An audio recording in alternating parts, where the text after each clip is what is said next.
چمکتے دمکتے چاند تاروں کی طرح لگتے ہیں۔ ہمارا کام ہی لوگوں کو اٹھانا ہے، لوگوں کو بیدار کرنا ہے، قوموں کو بیدار کرنا ہے، نسلوں کو بیدار کرنا ہے۔ علامہ اقبال نے فرمایا تھا کہ اٹھو میری دنیا کے غریبوں کو جگا دو، کاخ امراء کے در دیوار ہلا دو، گرماؤ غلاموں کا لہو سوز یقین سے، کنجشک کرومایا کو شاہین سے لڑا دو، کنجشک کرومایا کو شاہین سے لڑا دو، سلطان جمہوری کا آتا ہے زمانہ، جو نقش کہن تم کو نظر آئے مٹا دو، جس قید سے دہقان کو میسر نہ ہو روزی، اس قید کے ہر خوشے گندم کو جلا دو۔ تو یہ الفاظ علامہ اقبال کے ہیں، لیکن پیغام اللہ کا ہے۔ فرشتوں کو حکم دیتا ہے کہ میرے دنیا کے غریبوں کو جگا دو اور ان کو منظم کر لو، اور پھر ظالموں کے مقابلے کے لیے تیار کر لو۔ اور پیغام یہی دیا ہے، اللہ کی طرف سے ہے کہ وہ نظام جو انسانوں کو سرور اور سکون نہ دے سکا، وہ نظام جو انسان کو عزت نہ دے سکا، وہ انسانوں کو احترام کے ساتھ اور وقار کے ساتھ کھانا نہیں دے سکا، صاف پانی نہیں دے سکا، تعلیم نہیں دے سکا، امن نہیں دے سکا، خوشحالی نہیں دے سکا، تو پھر حکم یہی ہے کہ جس قید سے دہقان کو میسر نہ ہو روزی، اس قید کے ہر خوشے گندم کو جلا دو۔ محرم کا یہی پیغام ہے۔ امام حسین رضی اللہ تعالیٰ عنہ نے کربلا میں قربانی دے کر امت کو یہی پیغام دیا تھا کہ ظلم کا مقابلہ کرو، جبر کا مقابلہ کرو، جھکنے دبنے ڈرنے کی بجائے کھڑے ہو جاؤ۔ اس کے نتیجے میں اسلام زندہ ہوتا ہے۔ قتل حسین اصل میں مرگ یزید ہے، اسلام زندہ ہوتا ہے ہر کربلا کے بعد۔ یزید نے جو فوج روانہ کیا تھا امام حسین کے مقابلے کے لیے، اس کا پہلا سالار حر تھا۔ جب حر کربلا میں داخل ہو گئے، ان کے ساتھ ہزاروں کا ایک لشکر اور سامنے 72 کا ایک چھوٹا سا قافلہ، اس میں بھی عورتیں تھیں، اس میں بھی کچھ بچے تھے، مسافر تھے، تھکے ہوئے لوگ تھے، بھوکے لوگ تھے، پانی سے محروم لوگ تھے۔ طویل سفر کیا تھا امام حسین نے۔ تو حر نے جب یہ منظر دیکھا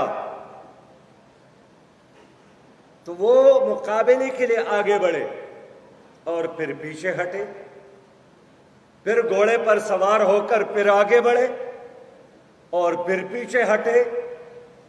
تو ان کے دوستوں نے ان سے پوچھا کہ حر، ہم آپ کو جانتے ہیں کہ آپ کیسے لڑتے ہیں، ہم آپ کی بہادری کو جانتے ہیں، ہم جنگ کے ہنر کو جانتے ہیں جو آپ کے ساتھ ہے، لیکن آج آپ کچھ بدلے ہوئے نظر آتے ہیں۔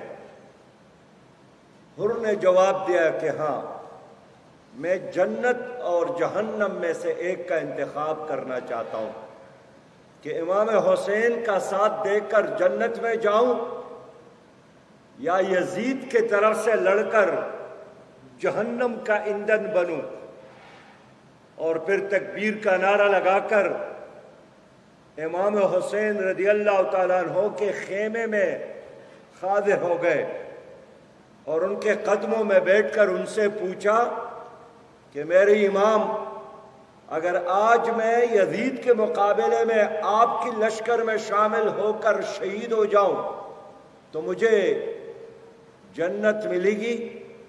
کیا اللہ تعالیٰ میرے گناہوں کو معاف فرمائے گا؟ امام حسین نے اس کی مغفرت کے لیے دعا کی، اور وہ اپنی فوج کے سالاری کو چھوڑ کر امام حسین کے قافلے میں شامل ہو گئے، آگے بڑھے، لڑے اور شہید ہو گئے۔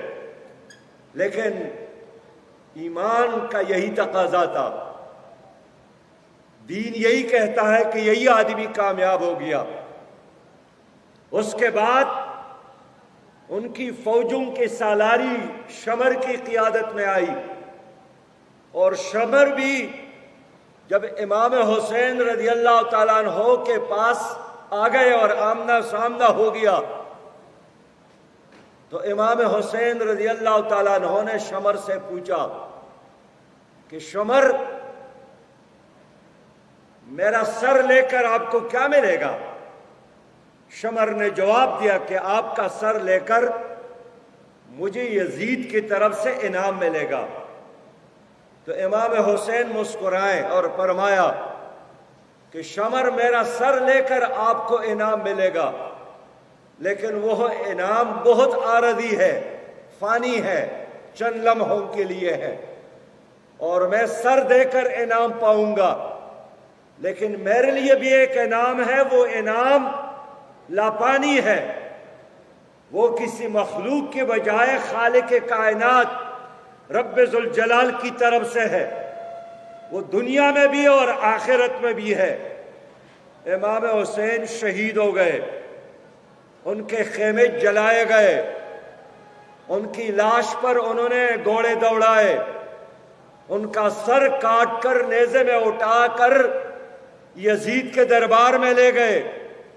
امام حسین رضی اللہ تعالیٰ عنہ کے گھر والے بھی ان کے ساتھ تھے، ان کے اہلیہ اور ان کے بہن بھی ان کے ساتھ تھی، اور جب زیاد کے اور یزید کے دربار میں وہ داخل ہو گئے تو حضرت زینب رضی اللہ تعالیٰ عنہ نے فرمایا کہ امام حسین نے دشت کربلا میں سر دے کر امت کو یہی پیغام دیا کہ مسلمان وہ ہے جو ظلم کا مقابلہ کرتا ہے، ظلم کے آگے جھکتا نہیں ہے، ظلم کے آگے دبتا نہیں ہے۔ اور امام حسین شہید ہو گئے اور یزید کو ایک عارضی فتح حاصل ہوا، لیکن اس کا وہ فتح اس کے لیے ایک ابدی شکست کی علامت بن گئی۔ اور امام حسین کا وہ قربانی آج بھی ہمارے دلوں میں، ان کی محبت کی شمع ہماری دلوں میں اسی طرح روشن ہے۔ لوگوں آپ فیصلہ کریں کہ امام حسین کامیاب ہوا، جن کے خیمے جلائے گئے، جن کے بچے شہید ہو گئے تھے، جن کے پیاروں کے سروں کو نیزے میں اٹھا کر یزید کے دربار میں پہنچائے گئے، یا وہ آدمی کامیاب ہوا جس نے ان مظلوموں پر ظلم کیا، معصوموں پر ظلم کیا، بچوں پر ظلم کیا، نواسۂ رسول پر ظلم کیا۔ آج مسلمان اور غیر مسلمان بھی یہ کہتا ہے کہ امام حسین کامیاب ہوا ہے، یزید کامیاب نہیں ہوا ہے۔ قتل حسین اصل میں مرگ یزید ہے، اسلام زندہ ہوتا ہے ہر کربلا کے بعد۔ میرے بھائیوں اور دوستوں، امام حسین کی شہادت کی خبر تو حضور صلی اللہ علیہ وسلم نے اس وقت امت کو دی تھی کہ جب وہ ان کے گود میں کھیلتے تھے، جب وہ بچہ تھا، نبی مہربان صلی اللہ علیہ وسلم کے ساتھ محبت رکھتے تھے، نبی مہربان صلی اللہ علیہ وسلم بھی ان کے ساتھ محبت کرتے تھے، نماز پڑھتے تھے، سجدہ رکھتے تھے، تو یہی معصوم آگے بڑھ کر ان کے گردن پر بیٹھ جاتے تھے، اور حضور صلی اللہ علیہ وسلم اس وقت تک سر نہیں اٹھاتے تھے سجدے سے جب تک امام حسین خود اس کے گردن سے نہیں اترتے تھے۔ اسی لمحے حضور صلی اللہ علیہ وسلم کو اللہ نے جبرائیل امین کے ذریعے بتایا تھا کہ آپ کا یہ نواسا ایک دن آپ کے اپنی امت کے لوگوں کے ہاتھوں شہید ہوں گے۔ تو اتنا بڑا واقعہ یہ اس لیے ہوا کہ اللہ رب کریم ہمیں اور آپ کو ایک راستہ بتانا چاہتے تھے کہ اگر آپ کے زمانے میں، آپ کی زندگی میں ظلم ہو، جبر ہو، غیر اللہ کا نظام ہو، ڈکٹیٹرشپ ہو، امریت ہو، خاندانی سیاست اور خاندانی بادشاہت ہو، تو حق کا راستہ یہی ہے کہ ان کو تسلیم نہ کرو، اس کا مقابلہ کرو۔ کہ آج ہماری اس ملک میں اللہ کا نظام ہے یا غیر اللہ کا نظام ہے؟ آج ہمارے ملک میں خاندانی سیاست ہے یا جمہور کی سیاست ہے؟ آج ہماری اس ملک میں ہر طرح کی امریت ہے یا نہیں ہے؟ آج ہمارے ملک کی بیت المال پر کچھ لوگوں کا قبضہ ہے کہ نہیں ہے؟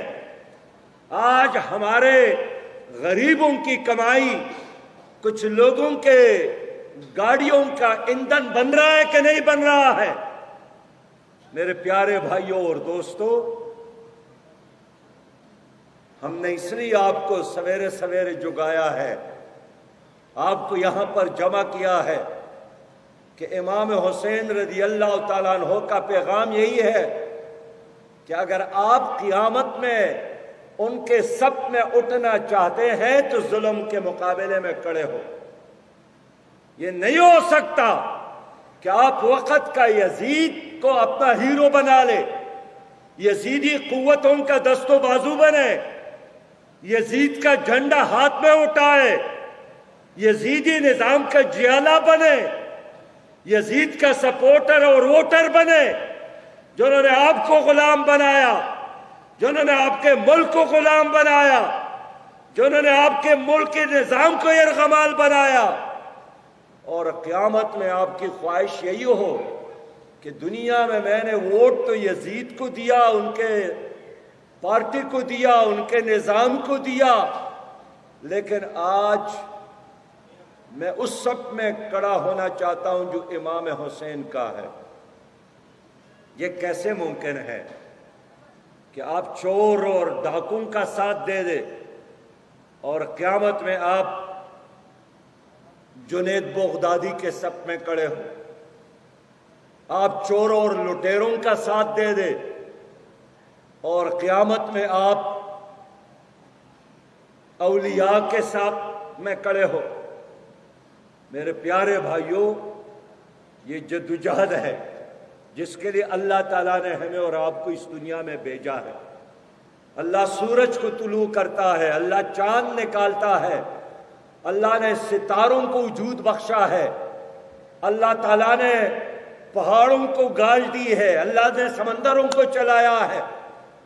اللہ چاہے تو ایک کن کی حکم سے، ایک کن کی حکم سے ہر طرح کے ظلم اور جبر کو نیست اور نابود کرے، لیکن میری اور آپ کی آزمائش ہے اسی میں کہ ایک طرف باطل ہے تو آپ حق بنے، اگر جھوٹ ہے تو آپ سچ بنے، اگر اندھیرا ہے تو آپ روشنی بنے۔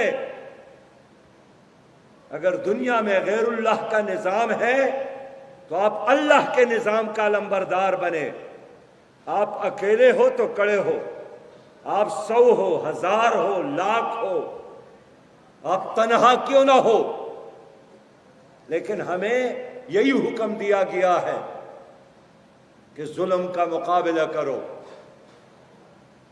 میرے بھائیوں، نبی مہربان صلی اللہ علیہ وسلم نے یہی فرمایا، من مشى مع ظالم ليقويه وهو يعلم انه ظالم فقد خرج من الاسلام۔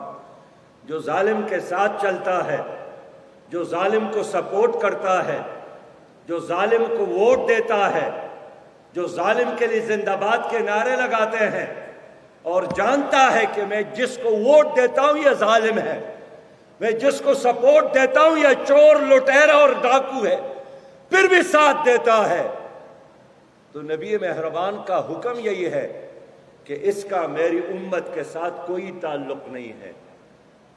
میرے بہت ہی پیارے بھائیوں، جنت مخلصین کے لیے ہے، جنت غیرت مند لوگوں کے لیے ہے۔ بزدل، مصلحت کرنے والا، باطل کا ساتھ دینے والا، حق کو چھوڑنے والا، یہ جنت میں نہیں جائے گا۔ جنت تو متقی لوگوں کے لیے ہے، جو یکسو ہو، جو مخلص ہو۔ آج اگر ہم ابراہیم علیہ السلام پر درود بھیجتے ہیں کہ اللہ رب کریم نبی مہربان صلی اللہ علیہ وسلم پر اسی طرح درود اور سلام جس طرح ابراہیم علیہ السلام پر رحمت اور کرم اللہ نے فرمایا تھا، تو ابراہیم علیہ السلام نے بھی نمرود کا مقابلہ کیا تھا۔ نمرود کے لوگوں نے اس کو پکڑ کر آگ میں پھینکا تھا، لیکن وہ سرخرو ہوئے۔ اللہ تعالیٰ کے حکم سے آگ گلستان بن گئی، بے خطر کود پڑا آتش نمرود میں عشق، عقل ہے محو تماشائی لب بام ابھی۔ موسیٰ علیہ السلام نے فرعون کا مقابلہ کیا تھا۔ میرے اور زمانے کا بھی، میرے اور آپ کے زمانے کا بھی نمرود اور فرعون کون ہے؟ میرے اور آپ کے زمانے کا فرعون اور نمرود اور یزید آج کا یہ نظام ظلم ہے، نظام جبر ہے، نظام قہر ہے، جس نے آپ کو عزت سے محروم رکھا ہے، جس نے آپ کی آزادی آپ سے چھین لی ہے، جنہوں نے آپ کے نظام کو ارغمال بنایا، اور آج 99% پاکستان میں مسلمان ہے، لیکن ہماری عدالتوں میں اللہ کا کتاب نہیں ہے۔ اللہ کا فیصلہ ہے کہ جو اللہ کے نازل کردہ کتاب پر فیصلے نہیں کرتے وہ کافر ہے۔ ہم سب اس آیات کی تلاوت کرتے ہیں، ہم سب اس پر ایمان رکھتے ہیں، لیکن آج بھی آپ ہائی کورٹ اور سپریم کورٹ میں جائیں، دیکھ لیں کہ کیا میرے ججز کے ہاتھوں میں اللہ کا کتاب ہے یا انگریز کا کتاب ہے۔ وہاں آپ کو قرآن کریم نہیں ملے گا۔ تو اللہ کا فیصلہ ہے کہ وَمَن لَّمْ يَحْكُم بِمَا أَنزَلَ اللَّهُ فَأُولَٰئِكَ هُمُ الْكَافِرُونَ۔ جو اللہ کے نازل کردہ کتاب پر فیصلے نہیں کرتے وہ کافر ہے۔ اللہ کے قرآن میں، اللہ کی کتاب میں انصاف ہے۔ آج اگر عدالتوں میں انصاف نہیں ہے، آج اگر عدالتوں کے دروازے سونے کے چابی سے کھلتے ہیں، آج اگر خود آپ کے ججز کہتے ہیں کہ عدالتوں میں انصاف نہیں ہے، اور بڑے بڑے ججز خود اعتراف کرتے ہیں کہ میں بھی مظلوم ہوں۔ آپ کی عدالتیں سرمایہ داروں کے لیے، جاگیرداروں کے لیے، وی آئی پیز کے لیے چہرے دیکھ کر، کپڑے دیکھ کر، سٹیٹس دیکھ کر فیصلے کرتے ہیں، ظلم اور انصاف کی بنیاد پر فیصلے نہیں کرتے۔ ادارے سارے ناکام ہو گئے، آپ کے ادارے تباہ ہو گئے۔ ایک ہی کام ہے ہمارے تمام حکمرانوں کا کہ آپ کا خون نچوڑ دے، آپ کی کمائی آپ کے جیب پر ڈاکہ ڈالے۔ اس نے آپ کو دوبارہ غمال اور غلام بنایا۔ آپ کیسے آزاد ہیں؟ آپ تو اپنی مرضی سے اس سڑک پر سفر بھی نہیں کر سکتے۔ نبی مہربان کی سنت ہے کہ دائیں جانب سفر کرو، لیکن انگریز کا حکم یہی تھا کہ بائیں جانب سفر کرو۔ 75 سال بعد بھی ہم اپنی گاڑی نبی مہربان کی سنت کے مطابق دائیں طرف نہیں چلا سکتے۔ اب تو مائنڈ یہ بن گیا ہے کہ یہ ممکن نہیں ہے۔ حال یہ ہے کہ تورخم کا روڈ، تورخم کا بارڈر افغانستان میں جیسا کراس کر کے اب داخل ہو جائے تو پھر لیفٹ سائڈ کے بجائے رائٹ سائڈ پہ سفر شروع ہوتا ہے۔ ڈرائیور مجبور ہوتا ہے کہ رائٹ سائڈ پر جائیں۔ آپ مجبور ہیں کہ آپ کی بچیاں اور بچوں مخلوط نظام تعلیم میں پڑھتے ہیں. آپ مجبور ہے کہ اگر 2 پیسے آپ کے ساتھ ہو اور امانتت سرکار کے بینک میں رکھے تو وہاں سودی نظام ہے. غلام اور کیا ہوتا ہے؟ یہی غلام ہوتا ہے کہ اپنی مرضی کے مطابق وہ زندگی نہیں گزار سکتا. آپ کی قسمت کے فیصلے کیا پارلیمنٹ میں ہوتے ہیں یا IMF کے بند کمروں میں ہوتے ہیں؟ پاکستان بنا تو بھی تمہارے لیے جنرل گریسی کو آرمی چیف مقرر کیا گیا، ایک قادیانی ظفر اللہ خان کو وزیر خارجہ بنایا گیا، ایک ہندو منڈیل کو وزیر قانون بنایا گیا، جوگندر ناتھ ہندو کو وزیر تعلیم بنایا گیا. اس لیے کہ پاکستان جس کے لیے کروڑوں نے جدوجہد کی اور لاکھوں نے جامع شہادت نوش کی، ایک دن کے لیے نہیں چھوڑا کہ یہ اسلام اور شریعت کے مطابق یہاں نظام چلے. تمہارے اوپر جتنے حکمران آئے ہیں یہ ووٹ کے ذریعے نہیں ہے، سلیکشن کے ذریعے آتے ہیں. پہلے سے طے کیے جاتے ہیں کہ ایک بہت بڑی قوم ہے، اس کو ایسا قائد نہ ملے جو ہماری غلامی سے اپنے آپ کو آزاد سمجھے اور اس ملک میں اسلامی نظام نافذ کرے. اس ظلم کے اندھیر نگری اور چوپٹ راج کو کون بدلے گا؟ امام حسین کا پیغام یہی ہے کہ اس کو بدلنے کے لیے اٹھ کھڑے ہو.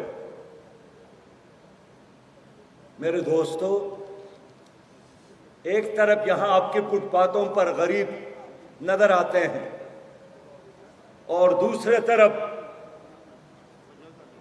کل ایک آدمی کی تنخواہ کے بارے میں وزیر نے بتایا جو نیب کا چیئرمین تھا جناب جاوید اقبال، 7 کروڑ